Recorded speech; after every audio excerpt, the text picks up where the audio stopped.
guys get a recording notice? Yes. Yeah. All right. Okay, so today what I'm going to do is going to go over the contract fairly cursory, like beginning to end, and then we're going to dive into the due diligence process, basically section 6 of the contract. And so to start that beginning to end process here at KW and at KWBP, that really starts in command. It's in an opportunity of some sort. So I'm gonna click through this. It will be quick, but I'm gonna generally talk about the way. So somebody raises their hand saying, I want to buy or sell a house. I'm gonna get in here. I'm gonna choose who they are, and I'm gonna create a contract for them, right? I'm gonna have an estimated closing date somewhere out. We're gonna sell it for $500,000. Joe's really nice. He's gonna give me 4%. And we're definitely going to be active, and we're live and showing. So there we go. I mean, all of this obviously varies depending on your set, but I'm going to create this opportunity. Within this opportunity now, I've got the details that I can go in and edit if I want to later, but now I'm in a place where I can go get documents. So I click on the Documents tab. This gives me my first screen. So I need to pick a checklist type first. It says start with to work with an opportunity. Please pick a checklist. So I'm going to pick what it is. And this is it a residential? Is it a vacant? These are all checklists that I built, right? So if you have any questions about them, give me a shout. But I've got residential, vacant, commercial, and then an outbound referral. That's like if you were referring a listing to Mississippi or something like that. And then because we also do work up in the White Mountains and they have a little bit different document set, I have the White Mountains in here for a residential listing, a vacant land listing, because they have different listing agreements. So I'm just going to call this a normal, typical residential listing, and it's going to pull in the documents here. Now, for those that have been in here before and haven't seen this in a while, there's one little thing you can see in here that's different. We've got these teal blue DS squares next to a few different documents in here. And what that means is that the room, when I start my DocuSign room, it's going to pull those documents in automatically. It's kind of cool. So even in the under contract with a listing agreement and the under contract, I don't have any because most of that is produced either by the buyer or it's something that may or may not be a part of the transaction. But here under the listed, I've got some documents that I know I'm going to need. And so what I do is I go up here in the upper right, hit start a transaction. I want to start a DocuSign transaction. And it's going to think about it for a sec and link it. It's going to ask me to log in, most likely. There it is. Wait for it. It'll autofill me here in a second. There you go.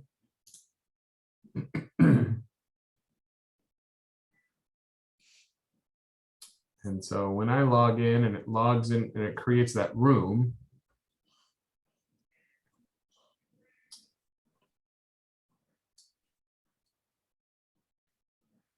you'll notice it names the room the same as my opportunity was named.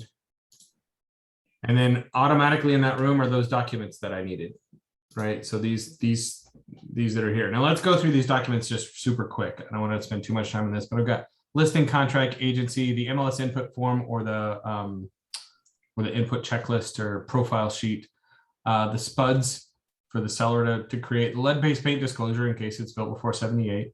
The claims history, of course, that's not a document we create. That's a document that the seller needs to go get. They call their insurance agent and go get that. And then the HOA addendum, that would be the last document that we have. The KWBP Unified Disclosure Statement, I'm getting that in here. It's not there yet. But you notice this one's underlined. The rest of these are not underlined. So if I just hit this KWBP Unified Disclosure Statement, it pulls it up. There's the document. And so I can download it. It puts it on my computer. I can go over to DocuSign and I can literally drag and drop that document into my room. Hope everybody followed that. Close that out. These other 3, tax report, active MLS printout, and a referral agreement. The tax report is from Monsoon. So if you're in MLS, You can go to the Monsoon and hit print. If I can get there quick enough, I'll show you. If I'm in MLS and I'm on a property itself,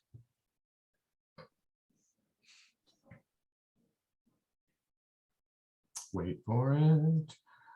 Up here at the top where it has report history, all that kind of stuff, I can click the Monsoon button and then just simply hit print or PDF, right? Print this, it's gonna create a screen and I print to PDF and that's my document. So that's the tax document. And the reason behind that is just so that we have a nice closed loop between the property that you have listed, the property that the county has in their tax structures, and the property that the title company is going to convey title on. We're all talking about all the same thing. So with that, I would just print to PDF and then save it in its place, right? So if I jump over, and then the active MLS printout is of course, when it's actually active, throw a printout of the active MLS sheet there. All right, so I jump over into my room. So I've got my listing. This is a listing, so I have all my listing agreement and all that kind of stuff in here. And here is where I can fill it all out and send it out for signatures. This isn't a DocuSign class, so I'm not going to dive into that. From a buyer's point of view, first thing I'm going to fill out is likely the agency, but really the biggest document I'm going to fill out is the purchase contract. So let's dive into that. That at least got everybody to hear what I've done up till now. So I'm going to go add another document, go to DocuSign Forms. I'm going to choose my AAR library. And if I want, I could just start writing purchase. Residential purchase contract. There it is. Add.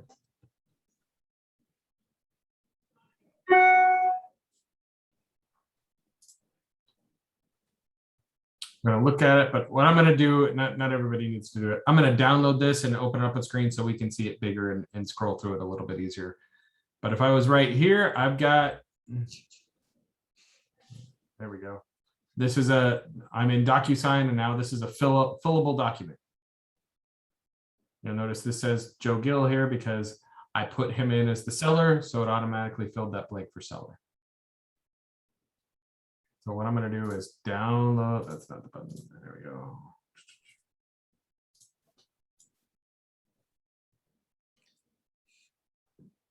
Close it first. And because I'm zooming and recording, everything is real slow.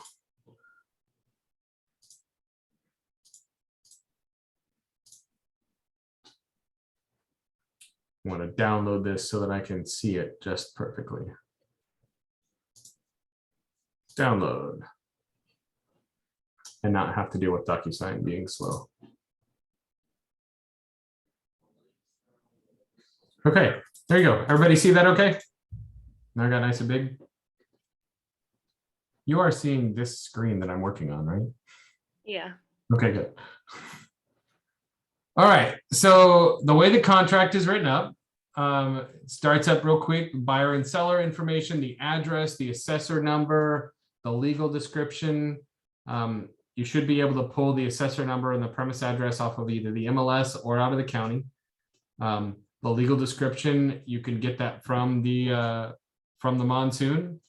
So, all right, I just flipped back over here, went to Monsoon. Here I've got legal description, lot 4, St. Thomas Park, lots 1 to 10, TRB, MCR 07307. So that's the legal description of this property, right? So I would just copy and paste that into place.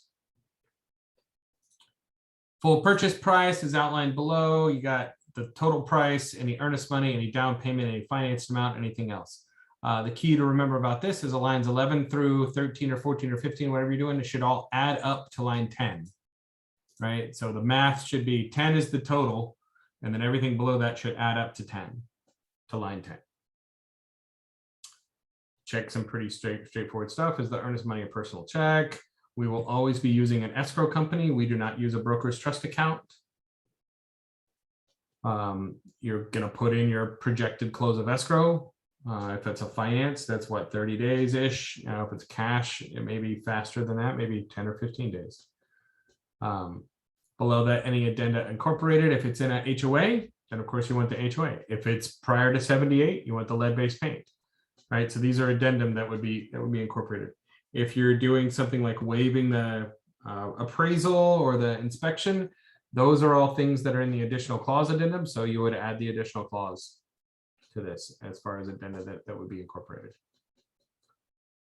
This is a general area that talks about, like, for generally these things are built, these things are part of the contract, part of the house sale. These are real property and they're attached. So your floor coverings, your shutters, your wall-mounted TVs and brackets, but not the TVs, that kind of stuff. Rule of thumb is if it takes a tool to remove it, then it's attached and it stays. This would be anything else. Most commonly, refrigerator, washer, and dryer are listed in the MLS. And then, of course, if there are other things, then you can add in the other things. If they wanted the, you know, the second washer or the freezer in the garage, right? The food freezer, that doesn't count under your typical refrigerator. This one's understood to be the one in the kitchen. And if they have two, then you need to list the second one down here. Right? This next section, well, line 68 is important. If this is an all cash sale, section 2 does not apply. Go to section 3. So if this is an all cash sale, there are some blanks in section 2. Then would it matter if you filled out any of these blanks? No, because line 68 says that if it's an all cash sale, then section 2 might as well be cut out of the contract. It's not a part. This does talk about loan contingencies, unfulfilled loan contingencies, the interest rate, your appraisal contingencies, that kind of stuff. Those are built into this section 2 of the contract. And I hold a different class all about that. Next section is the escrow. So this is the escrow company in which you're choosing to utilize, escrow and title. We of course love Landmark Valleywide across the hall. They're great people. We would love to utilize them.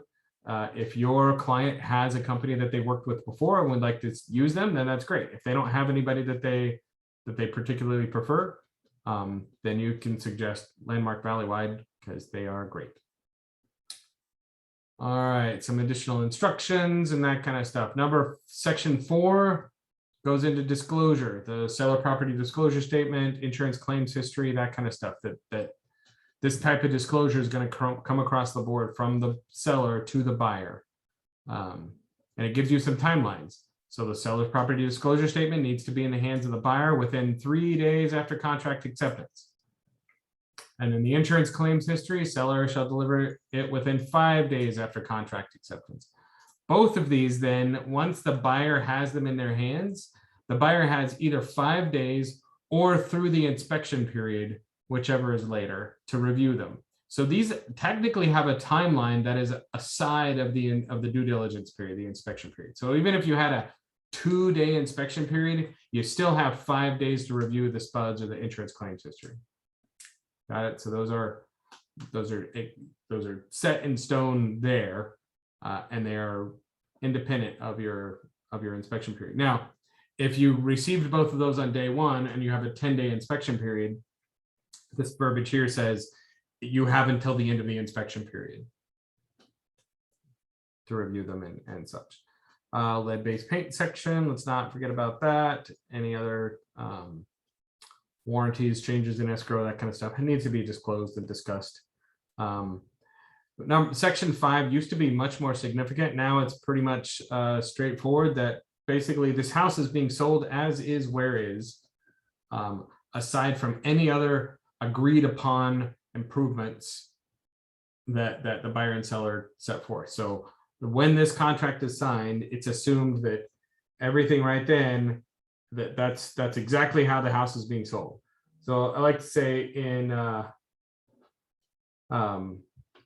Arizona, a buyer, as long as the buyer knows fully and the seller has fully disclosed and everybody is nodding in agreement, you can literally buy and sell a house as it's burning down. So as long as everybody knows about it, as everybody's good with it, you can transact. So there isn't any predetermined needs of condition or repair that the house has to be in order to sell it, according to the contract. Now, there are other things like the lender might want the house habitable, right? You're probably not going to get a loan on a house as it's burning down. So there are other things outside of this, but the contract itself is an as-is contract. All right. Due diligence, that's section 6. We're going to dive into that in depth here in about 2 minutes. I'm going to touch on section 7 and section 8 real quick. So section 7 is remedies. If something were to ever go wrong, section 7 is what we pay attention to. You have a cure period. If there is a breach, you have a breach. That's what 7B talks about. And if all craziness gets loose and people are really mad, then section 7C and section 7D exist. Not outside of contract, but they start getting in outside people, alternative dispute resolution and mediation and all this kind of stuff. Section 8 then is the free-for-all. We just get a bunch of blank lines. We just get to write whatever we want in there. This is where, if you're selling your own house, this is where you're going to write in like agent or owner is also an agent. Owner is a licensed agent in the state of Arizona. This is where you would write down if you wanted to create an escalation clause in the contract so that if you were up against multiple offers. So you go, buyer's willing to pay $2,000 over highest, bona fide offer, verified offer up to and including some amount, right? So you could write that in here. So these are additional terms. This is, I would say, one of my first contracts. This is not where you put in what the buyer wants the seller to do up front. Like, hey, I'll buy this house if you re-roof the place. This is not where you put that in there. If this is a cash transaction, I guess technically you could. And it's not really the place to do it. The inspection and that kind of stuff is where you put that in there. If it's a cash transaction and you're waiving the inspection and you just want to put conditions in the contract, then this is where it would go. But in reality, that's what shows up in the BINSR, what we're going to dive into here in just a sec. So that's section 8. And then section 9 is where talks about compensation, risk of loss, a bunch of legal stuff, how you calculate days, that kind of thing, this is still section 8. Extra stuff. Section 9 is where the seller signs it.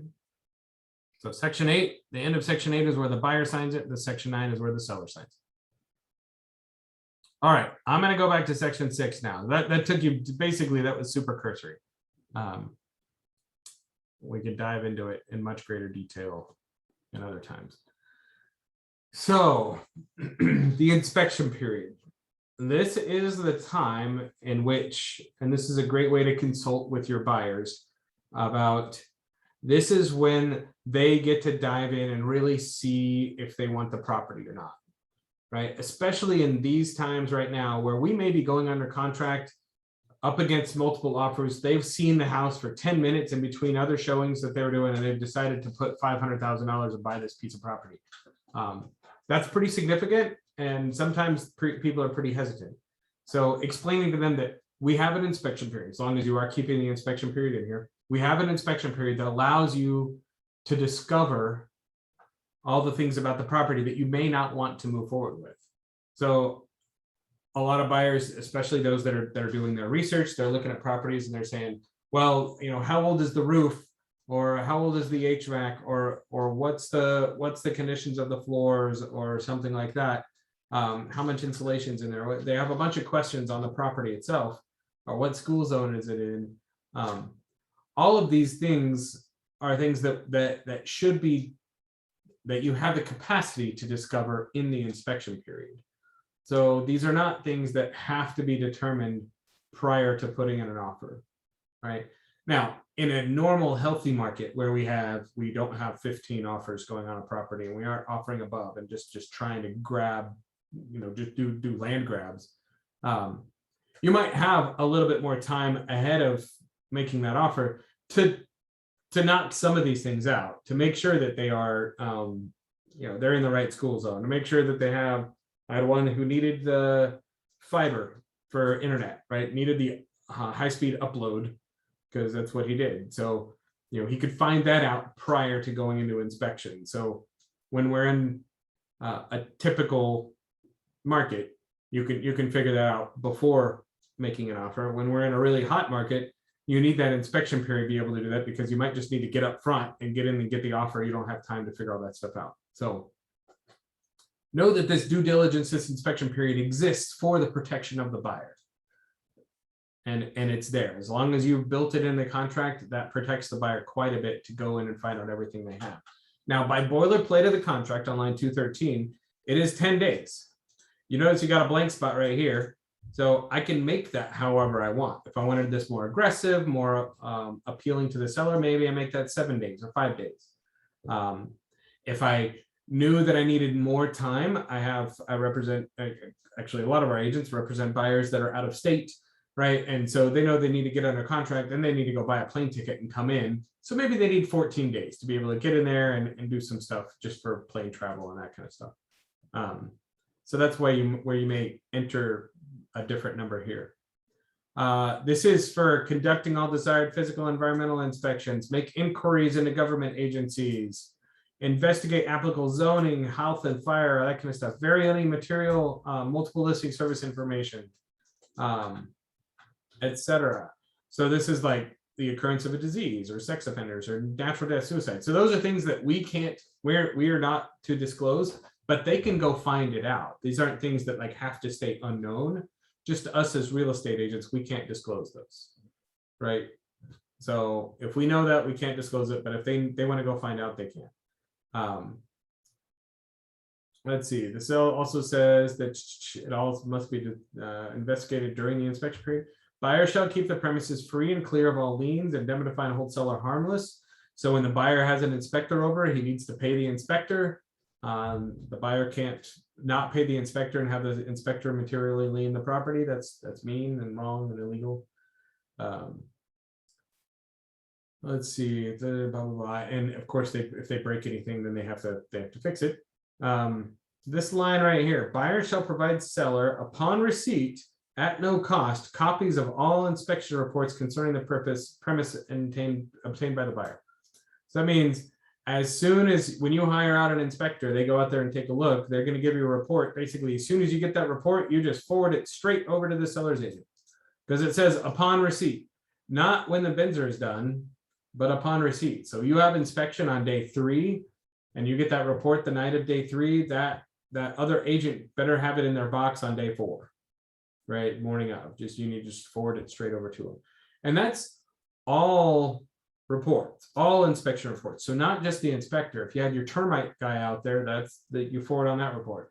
If you then had your electrician out there to take a look at, or your landscaping guy out there to take a look at, and they gave you a written inspection, then you need to forward all of those over to the seller.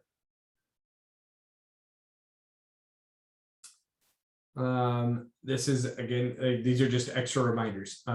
Buyers aware that any reference to square footage is approximate, and if it's of the buyer's concern, then they need to investigate. Buyer is aware that wood destroying organisms or insects exist, and if that's a concern to the buyer, then they need to go investigate it. The buyer knows that flood hazards may exist. If it's of concern to the buyer, then they need to go investigate it. Buyer knows that you might have to get insurance on this place. And if that's important to the buyer, then they need to investigate it. Where this has more weight right now is that the cost of this insurance can't be used as an excuse to not get financing. So let's say it is in a floodplain and it's got a 60-year-old cedar shake roof and it's on expansive soils. And basically, you call up an insurance company and they're like, "Yeah, we'll insure it. That's $20,000 a year," and that blows their whole budget for able to afford the house. They've got to find that out within the 10 days, right? So they need to investigate any insurance that covers that would be needed within the 10 days. If it has an on-site wastewater treatment system or a septic system, right? That's what that means. If these things are important, you need to know about them. Sewer connections, swimming pool barriers. And this last part in bold basically says that us real estate agents are not We aren't construction people. We're not licensed, repair persons. We are not your experts in any of this. So we are not the ones that tell you whether something is good or not. If you want to know whether the electrical system is good, then call an electrician. All that kind of good stuff. 6I, inspection period notice. So this starts the whole Binzer process. I'm going to open up a Binzer here in just a second. So let me stop there for a second. Any questions so far? Any thoughts about inspection or anything like that? Oh, so far so good. Excellent. Thanks, Linda. That was really helpful. All right. Haley. I'm following so far. Okay. I know we went through the first part of that pretty quick, and Yeah, it's definitely a lot of information. it is a lot of information, and I'm gonna dive into more detail into this Binzer process. So this won't be as glossed over. Okay, excellent. Well then, let me take a drink and we'll dive in. When you guys get an actual client that needs to have a contract done, can we do a live class or have us come in to watch you do it? Sure. You know what I'd rather happen, Haley? Me get a client? There you go. You go out. I'm working on my referral network right now and trying go. to find people. I will come to you and I will help you write that contract. Perfect. Absolutely. Oh, well, as well as anybody else. Linda, I bet you would help her write the contract, wouldn't you? Absolutely. Yeah. Since you helped me in the beginning, I came to you how many times? Oh, it's a labor of love. Yes, it is. All right, so I'm going to dive into the inspection. So 6I is really where the inspection period, or the Binzer process starts. You will notice that the Binzer document itself that we're going to open up here in a second is not actually a contractual. It's not a document that's part of the contract. It's a tool that's used in order to follow this section of the contract. They reference it here in 6I. I'm going to read that. Prior to expiration of the inspection period, that means prior to the end of the 10 days or 14 days or whatever, buyer shall deliver to seller a signed notice of any items disapproved. AAR's buyer inspection notice and seller response form is available for this purpose. So notice it doesn't say like you have to use this. It says, hey, here's a form. That's also something you can use. Buyer shall conduct all desired inspections and investigations prior to delivering such notice to seller, and all inspection period items disapproved shall be provided in a single notice. It means you get one shot, right? You can't turn in multiple Binzers. If you fill it out and send it over to them and go, oh, I forgot one thing. Nope, you're done, right? You get one shot. You get one notice for that. So like I said, we're gonna go grab that Binzer, but I'm gonna talk about what this process is, and then the Binzer makes more sense. So section 6J basically talks about what the back and forth of this process looks like, right? So it says buyers and buyer's sole discretion disapproves of items allowed herein. Buyer shall deliver to seller a signed notice, like that Binzer. So that means the buyer's going to send them a little sheet of paper that says, hey, I don't like that the air conditioning is 37 years old. Seller will replace it, right? So buyer can do a couple of things. So if they find out that they don't like something, if they disapprove of an item, they can notify the seller that they're going to cancel the contract and get their earnest money right now. So they can do that just straight up. They could just notify that's not the choice isn't in here, because basically if they find nothing that they disapprove of, they can just say, we take the contract and that's it. Or the third option is, hey, we will still buy the house if you do some things. And that's not that part, but basically it says, cancel it, here it is, or provide the seller an opportunity to correct, which is, hey, we'll still take the house, but please replace the air conditioner and doorknobs. So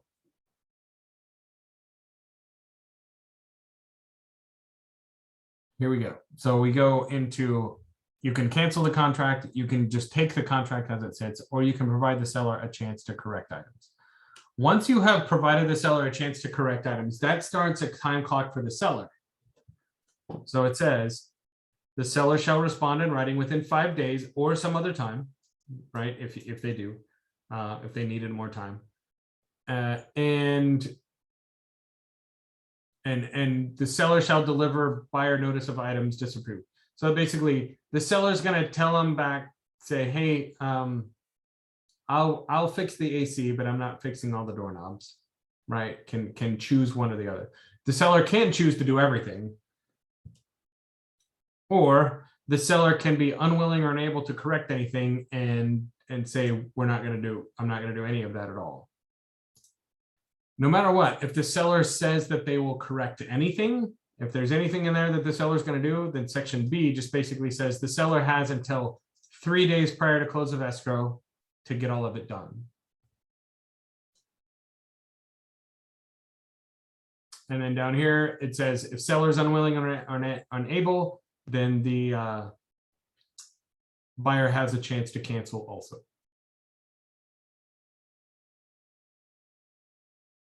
There are 2 little parts in here that say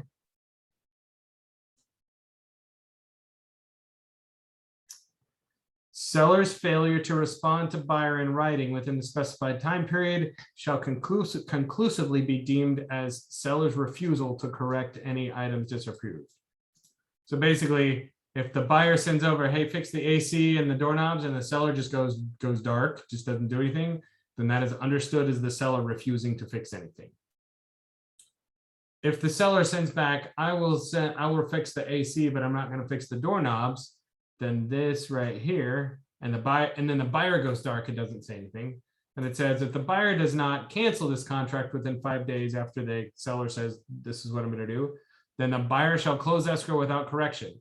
That means the buyer is accepting whatever the seller said. So these are 2 different items, but really it is any non-response favors the seller. Okay, so anytime either the buyer or the seller just don't respond, it favors the seller.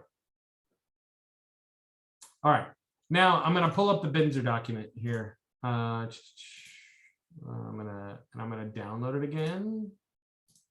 Just to, again, show you guys how to do that. AAR. If I go over here to the, there you go, residential buyer inspection seller notice. Let's suck it in.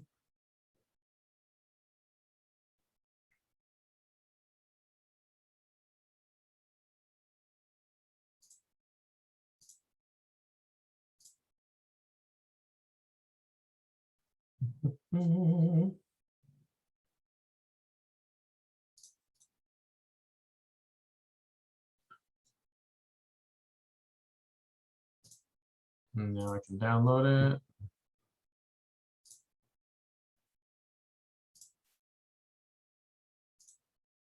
Okay, the Binzer document. Now, first part is pretty straightforward, right? Contract, seller, buyer, address. The second part kind of, it talks about C sections 6J of the contract. So this is basically following all the rules that we just talked about in 6J of the contract.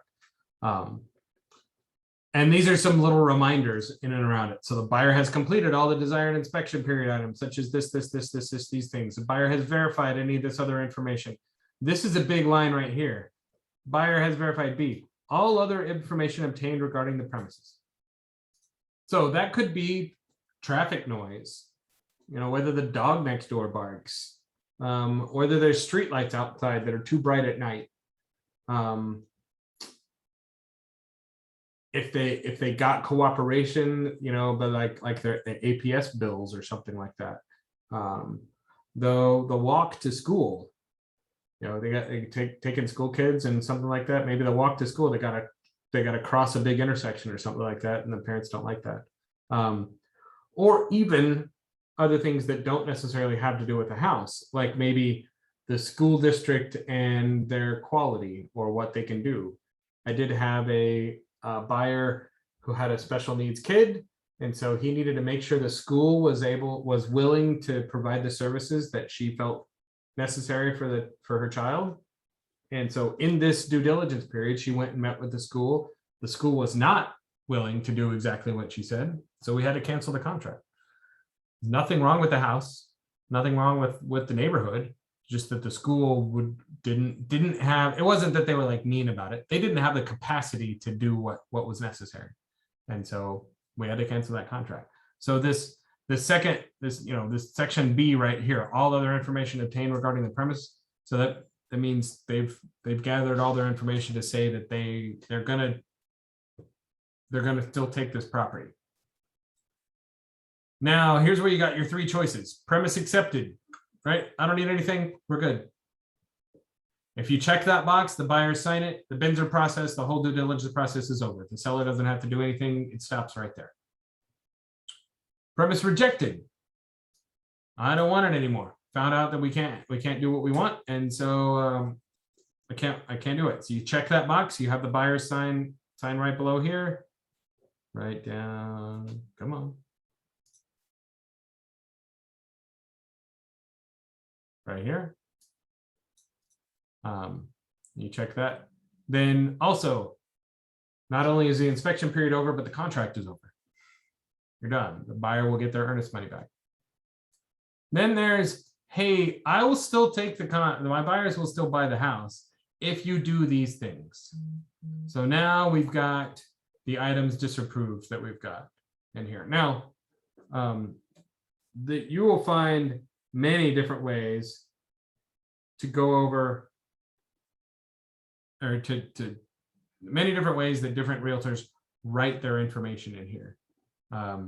Sometimes they just put in, like, if they have an inspection report, like repair, item 3F from the inspection report. That's one way to do it. I like to be a little more specific and tell them exactly what's going on. So, what I'm going to do, I'm going to open up a Word document just so that I'm typing in what would be cool. Let me get something that's not already written on. There we go. So you guys can see this document, right? Okay. So first thing I like to do is, for all request, please refer to inspection report from, let's see, what are they, Falcon?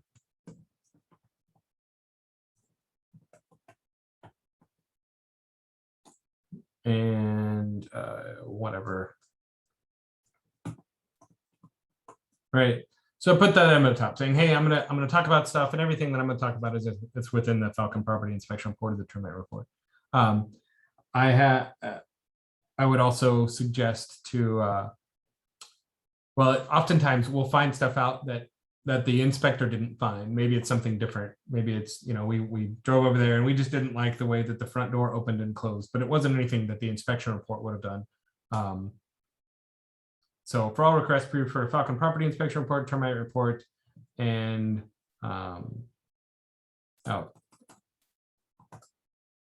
actually, that's all that I would write there. Yeah. There are times when, this is what I was getting to just a second ago, when you're wanting to address something that doesn't have anything to do with what the inspector found, and that's okay. You're not bound to only address things that the inspector found. You can put in different things in here.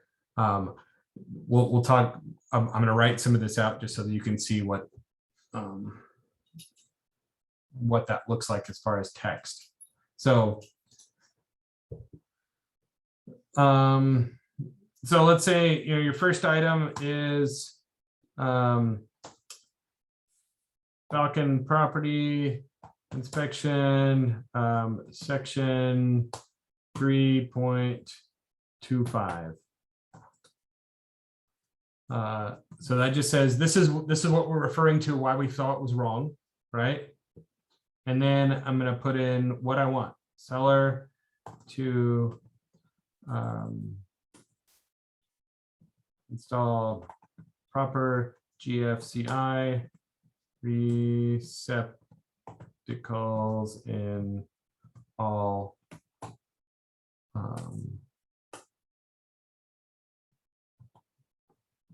locations identified, right? All right, totally. There you go. By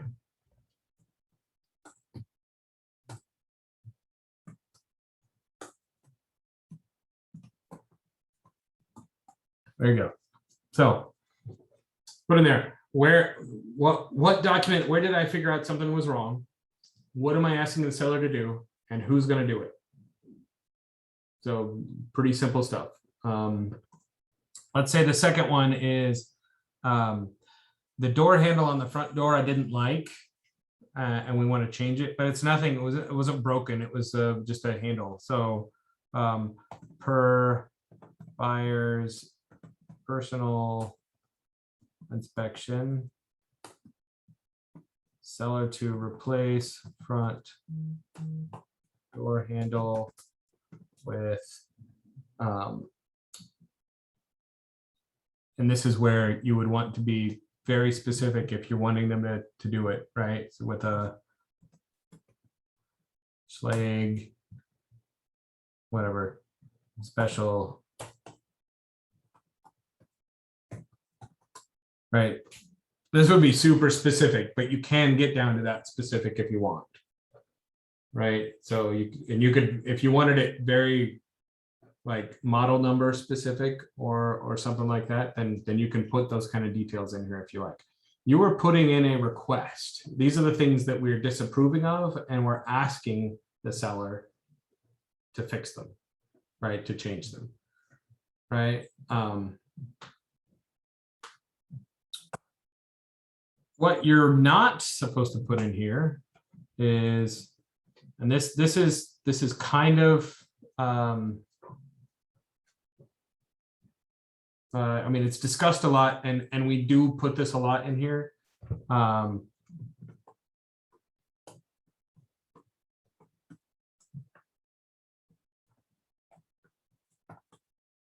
Right, seller credit buyer $4,000 at close of escrow. That's not technically something that you disapprove of, that the buyer disapproves of, right? There is case law. There's just a lot of lawyers that read this and say, putting that language in there, especially if it's the only thing in there, like if you don't put any information as far as what to actually replace, if you only had this in there, then that's really using the document incorrectly, and so it becomes less legally binding, a little bit more pliable when you use the document incorrectly. So the best way to handle that is really identify all of the things that you are putting wrong, that you do disagree with or disapprove of, or whatever that you want the seller to fix. And then in the email in which you're going to send the Binzer over, you put, hey, we identified these issues, items 1 through 10, you know, in the spirit of speed, and I know your seller probably doesn't want to have to hire anybody, my buyer will accept $4,000 at close of escrow. Right, so you're throwing it out there as a discussion piece, right? Because the seller should have the option to do everything up here, to say, I will do all of this and not pay you any money, right? And not do any seller credits or anything like that. So by putting that seller to credit buyer, you're basically giving them an A or B option in here, which is not what they're supposed to have. They're supposed to have a, we're going to do all of these things, we're going to do none of them, or we're going to do these 3, right? So that's a little in the weeds about the legalities of that. So You Chris, will see people put that in their Binzer all the time. yeah, Chris. Yeah. So, if you put down all the things that are wrong with it, and you're saying at the very end, you ask for the credit instead, the proper place to put that credit is in the actual email. In an email. Correct. It's more of an ask, right? Uh-huh. So these are all the things that your buyer is disapproving of, right? And the seller should have a chance to remedy all of the things, right? They should have the ability to check a box and say, we're going to do everything. And so if you put an A or a B on there, then they don't have that chance, right? If they have, we're going to do everything, then they're basically signing up to do everything and give you money, and that's not appropriate either. So the proper way to do that is to deposit it over to them in the email communication, right? Now, does that still happen like all of the time? Yes. A lot of times this Binzer document is the only communication that's coming across. I think that's wrong. I think that's incorrect, but they'll fill this out and just ship it to you, or the listing agent or whatever, just ship it to you straight out of DocuSign with no communication at all. You just end up with a Binzer document in your lap, right? And don't know what to do with it. And those are oftentimes, if they do something like that, they're going to throw in, or we'll take $4,000 in seller credit. That does not mean that it's wholly incorrect, or you should be the righteous one that talks back to them and says, hey, you're using that document wrong. But understand, if you're going to use it right, then put in the items that you disagree with, and then in the email over to them, just say, hey, we know that we'll take $4,000 in credit, or $500 in credit, or whatever it is. All right, does that make sense? So again, in here, we really want how you found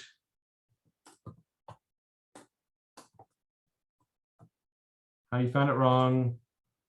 What should the seller do about it? By whom? Right. There is a little quirk that says us requiring a licensed electrician to do something is, or a buyer's agent or a buyer requiring a licensed electrician to do it is kind of double duty. It's not necessary. The contract doesn't bind the seller to do anything specific like that. If it's of anything significant, basically, if it's over $1,000 or significant in nature, the seller should be hiring a licensed electrician anyways. The contract does lay that out. But if it's like, installing the proper GFCI outlets, GFCI outlets are about $5 a piece.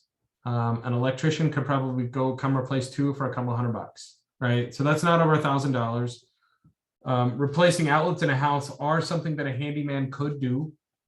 That you don't have to have a license to do that. So you don't have to, a licensed electrician doesn't necessarily have to do that.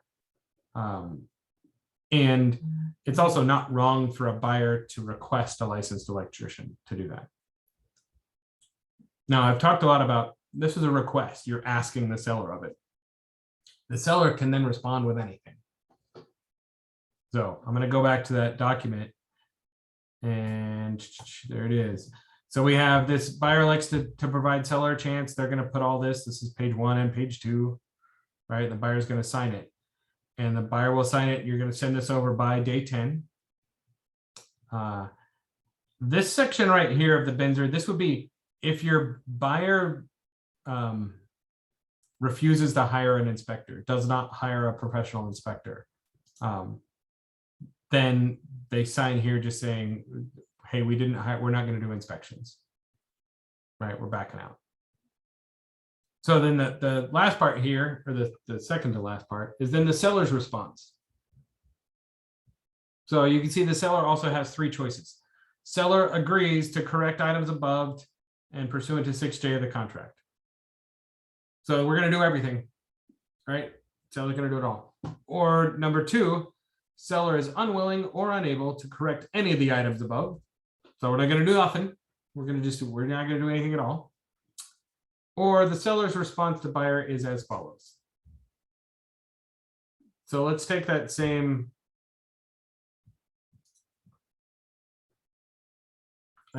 piece right here and talk about what a seller's response could be. So a seller's response could be seller will complete items 1, 3, 5, and 6. Right? That could be it. Basically, it agrees that we're going to do 1, 3, 5, and 6 just as it sits. Or it could be seller to have GFCI receptacles replaced by a handyman. Right? So you see now the seller gets to respond, and the seller can manipulate what they're asking for, right? So if the buyer gets very specific about what they want, the seller can come back with the other specifics that they might want to change there.